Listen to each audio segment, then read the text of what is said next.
Los animales tienen amistades sorprendentemente parecidas a las de los humanos. La amistad es una parte central de la experiencia humana.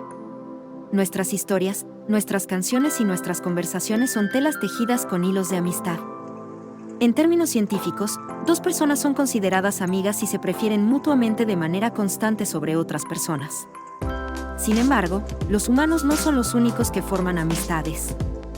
Pero especies de todo el reino animal, desde aves y peces hasta caballos y delfines, también tienen amigos. Y te sorprenderá saber cuánto se parecen a nuestras propias amistades humanas. Cuando piensas en tus propios amigos, es posible que te des cuenta de que son muy parecidos en un sentido u otro. Tal vez crecieron en la misma ciudad y asistieron juntos a la escuela, comparten aficiones o tienen trabajos similares. Esta inclinación por la similitud, o lo que los científicos llaman homofilia, no es exclusiva de los humanos.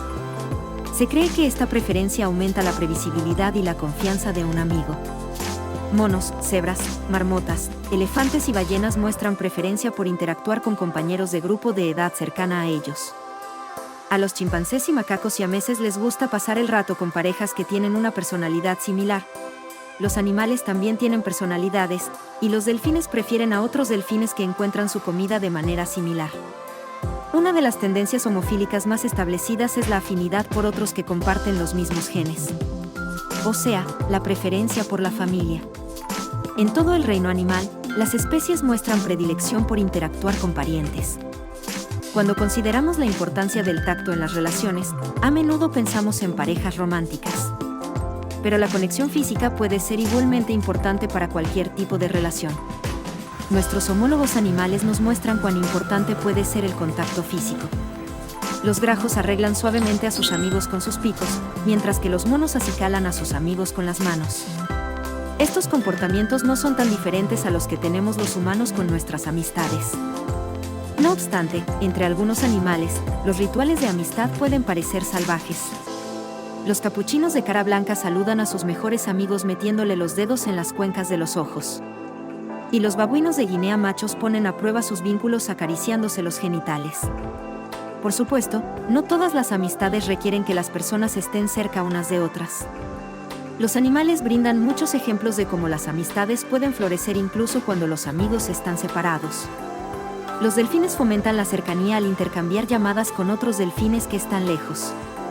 Sus silbidos pueden viajar hasta 740 metros y ayudan a preservar vínculos a larga distancia. Muchos primates, incluidos los lémures, los macacos japoneses, los bonobos y los chimpancés, utilizan vocalizaciones para mantener los lazos sociales.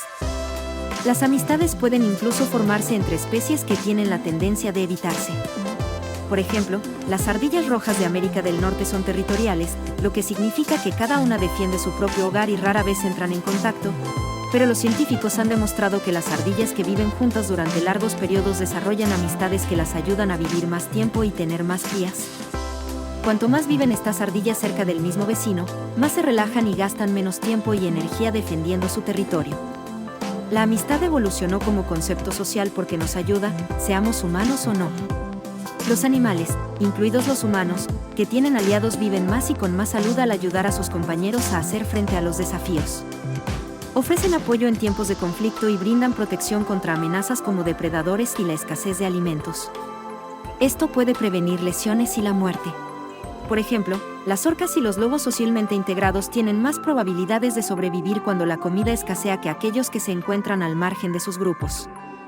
Esto se debe a que sus amigos comparten comida e información sobre dónde encontrarla. Todavía tenemos mucho que aprender sobre la amistad animal. Algunos científicos se dedican solamente a profundizar nuestra comprensión de los lazos sociales entre especies. La vida moderna de los humanos tiende a estar lejos de riesgos como ser cazado por un oso o un lobo, pero, al final, tenemos amistades por razones muy parecidas. Hacemos amigos porque hay un beneficio mutuo en ello. Esos beneficios pueden ser un hombro para llorar, una persona que nos ayude a cuidar a nuestros hijos o un aviso sobre oportunidades laborales. Como lo demuestran las ballenas, las aves y los primates, los amigos nos ayudan. Sin ellos, tenemos menos probabilidades de sobrevivir y prosperar. Si te gustó el video dale like, suscríbete al canal y activa la campanita.